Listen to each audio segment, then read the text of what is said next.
They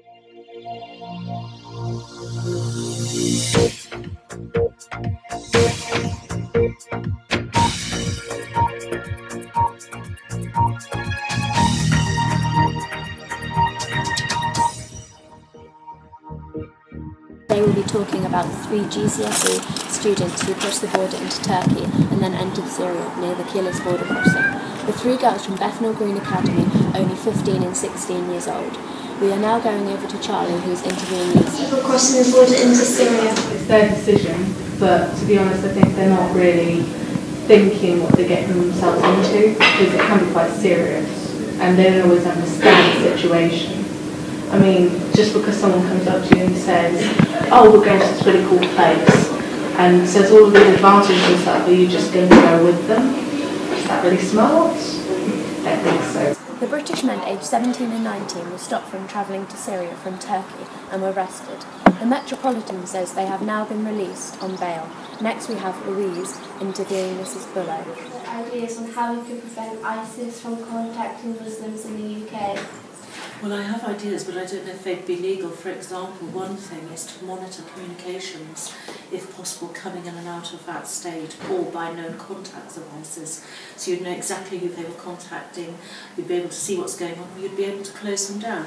I think also you need to talk to people in the community and find out exactly what's going on. Do they have any friends? Do they have any understanding of what's going on?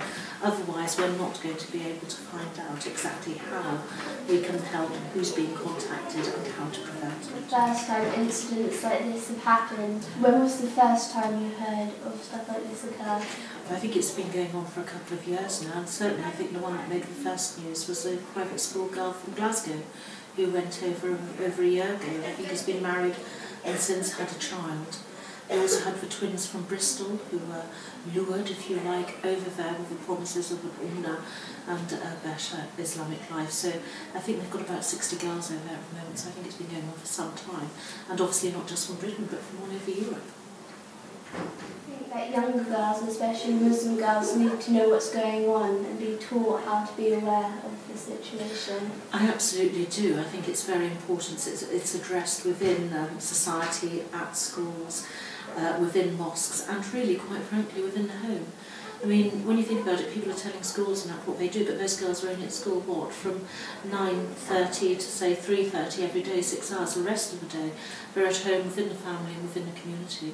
And I think it's incredibly important that they are involved and know exactly what their daughters are doing, and perhaps, you know, how they're being educated and what other influences are in their lives. So yes, I think there is society does have a duty, but I think the biggest duty is actually with the parents and the community. Now our reporters are going to interview some young children if they understand what is happening. Do you know anything about the 3 girls who went to Syria? No, not that much. We do know like they went to Syria and they haven't come back. Thank you for watching the BBC News.